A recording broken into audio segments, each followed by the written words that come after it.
Vous ne vous êtes jamais dit que si vous aviez fait les choses différemment ou si vous preniez un peu plus de temps, les choses seraient différentes actuellement? C'est pas, vous auriez peut-être pu être populaire ou devenir juste quelqu'un que vous avez envie d'être. Vous pourriez être dans un autre pays, voire même dans une autre ville. On n'en sait rien, mais des choix que vous auriez fait plus tôt, qui vous auraient changé absolument toute votre vie. Et bah c'est bête, mais moi j'ai toujours cette impression et j'arrive pas à la faire partir. Vous savez pourquoi? Parce que pour moi ça ne fait pas partie du passé et je pense que tout le monde peut encore en être capable. Cette impression de croire que tout peut absolument changer, que tout n'est pas terminé et que vous êtes encore au début de votre vie. Alors vous êtes peut-être pas au début de votre vie, mais tout peut encore changer effectivement. On a tendance à s'habituer par rapport à ce qu'on vit. Sauf que c'est pas du tout comme ça qu'il faut agir. Il faut pouvoir prendre les choses en main, oser, parfois avoir énormément de courage pour que tout bouge. Et parfois il suffit juste de savoir clairement ce qu'on veut et là tout s'arrange. Parce que bon, il y a beaucoup de choses qu'on peut vouloir, mais pas savoir exactement lesquelles on veut mettre en priorité. Bon, vous savez, je suis quelqu'un qui m'éparpille énormément. Du coup là je vais me prendre en exemple.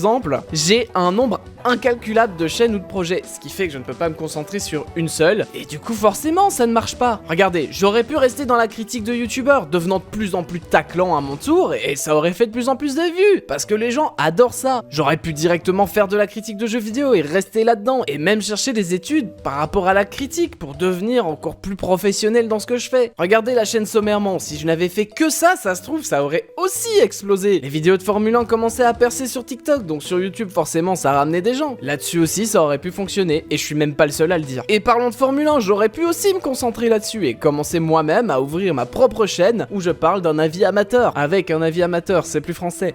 Et mine de rien, vu la série Netflix, oui, la Formule 1 est en train d'exploser des records. Et encore maintenant, si vous ouvrez votre chaîne par rapport à ça, je suis sûr qu'elle peut marcher. J'aurais pu vous faire découvrir des produits que vous ne connaissez pas, qu'on a en Belgique ou que je peux commander partout ailleurs, qui aurait fait de moi certes un youtubeur dégustation, mais ça aurait pu vous intéresser également. Bon, peut-être pas vous qui regardez cette vidéo, mais d'autres personnes en tout cas. J'aurais pu vous montrer tous les coins que je connais en voyageant, voire même aller me promener dans ces coins-là et en faire de l'ASMR. Et c'est même pas une blague, j'y ai déjà pensé. J'aurais clairement pu être comme Joyka, et c'est-à-dire me concentrer sur la musique et commencer à remixer tout et n'importe quoi. Je l'avais déjà fait à l'époque avec Dead 3N ou même encore H d'Overwatch. Sans compter le nombre d'amis que j'ai pu remixer également. J'aurais pu ne pas avoir de chat pour empêcher qu'il aille dans sa litière maintenant et que ça pue la mort dans l'appartement vu que j'ai fermé la fenêtre. J'aurais pu encore streamer tous les jours. J'ai un diplôme d'animateur, alors pourquoi est-ce que ça ne m'aurait pas servi finalement? En vrai, vous savez, tout ça, je peux encore le faire. Je peux encore choisir un ou deux de ces points, me concentrer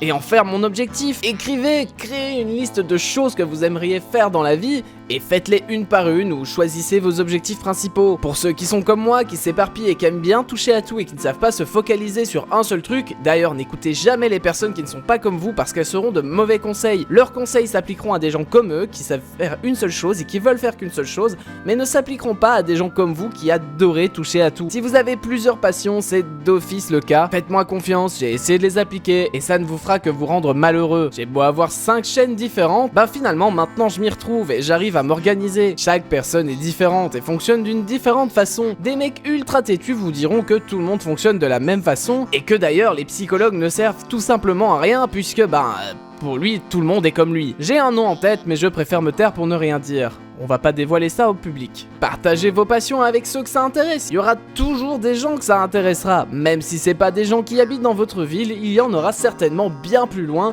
qui adoreront ce que vous faites. Pensez à vous et n'attendez pas pour le faire. La flemme et la paresse sont vos plus grands ennemis. Et ne pensez pas que vous pouvez manquer de temps. Vous devez le prendre. Vous devez vous organiser pour prendre le temps de faire ce que vous aimez. Trouvez des compromis pour être avec ceux que vous aimez tout en pouvant travailler vos projets. Si c'est des personnes qui en valent la peine, elles le comprendront et si elles veulent passer en priorité, dans ce cas il serait temps de réfléchir à vos relations. Votre entourage doit penser à votre bonheur avant tout. Et si ce bonheur c'est de vous booster dans vos projets et de vous aider à les faire, alors je ne vois pas l'inconvénient. C'est maintenant que vous devez le faire. Motivez-vous avant que tout ça se termine.